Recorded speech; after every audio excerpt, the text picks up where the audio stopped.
Here is another video that I hope will answer one of our viewers' questions. And for that person, I lost your email, so hopefully you see this. If not, I hope that it will benefit other people. And if it does, let us know by hitting the thumbs up button or leaving a nice comment in the comment area. So what they have is a situation like this where they have an offset. And if you notice, one side of the roof is higher than the other side. And they would like to add a patio. And if they were going to do it like this, with a solid beam going all the way across and parallel to both of the walls, then you might do it this way. And I went ahead and I left the seat cuts in here on the rafters to help you get a better idea of what I'm doing. And you're basically just going to end up raising this section. And you can do that by using blocks underneath the roof rafters and then connecting the new porch rafters to the existing roof rafters to create a nice tie to the house. And again, you can see the seat cuts here. These are the seat cuts that would be used for these rafters here. So basically what we're doing is just simply raising a section or lowering a section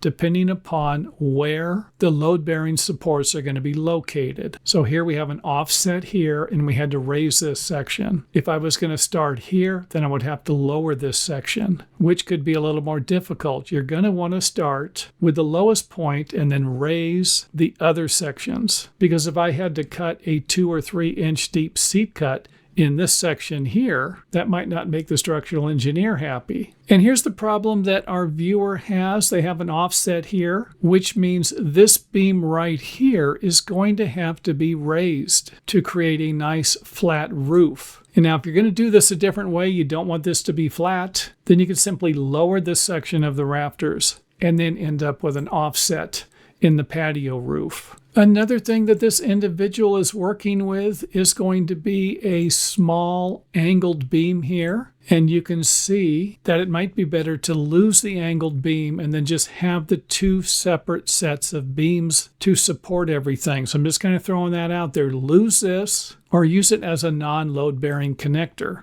And another thing you can do is angle this beam. I can start it here and raise the other side, but that might be a little difficult for some of you. So I went ahead and mitered this beam here and then did a little funky thing over here to keep this beam level. And then I'm going to use a block or a shaped piece of lumber under this rafter here. And you can cut this in a variety of different ways. And then I'm going to have this beam right here sit on top of this section. And I don't think what I did is necessary, but I just kind of threw it in there. I've cut a lot out of this beam right here, and that might not be acceptable to an engineer. However, at the same time, I'm not going to have a lot of weight on this beam because it's small. If your beam is going to be longer, you might have to come up with a different method here. And then, of course, we can just go ahead and set the beam into the pocket that we created. And hopefully that makes sense. Next up, let's take a look at how the length of the hip rafter, along with the position of the roof rafter, and how wall framing modifications can affect the pitch or slope of the roof and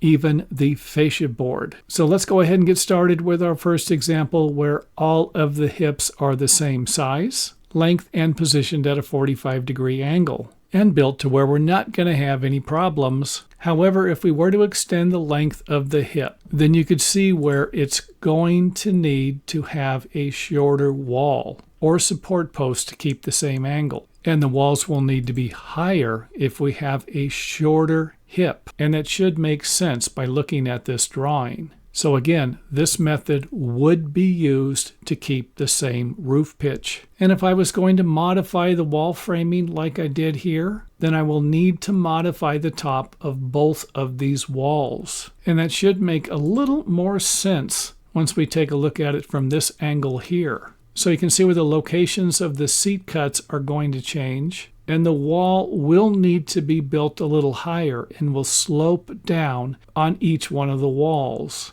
However, if I shorten the length of this board, whether it's going to be a valley rafter, a hip rafter, or a common rafter, and just simply set it on top of an unmodified wall, then I'm going to change the pitch or angle or slope of the new rafter. And of course, this is the main reason why I made the video. And since the angle here has gotten steeper, it's going to create a problem for the fascia board. So the fascia board here is basically going to slope down and then back up if I keep the overhang distance the same. So for example, if I have a 2-foot overhang, then the fascia board won't be level. However, if I reduced the length of the overhang here, and if I needed to extend it even further over here, then I could create a level section of fascia board on both sides. And thanks for watching. If you enjoyed the video, let us know by hitting the thumbs up button or letting us know in the comment area.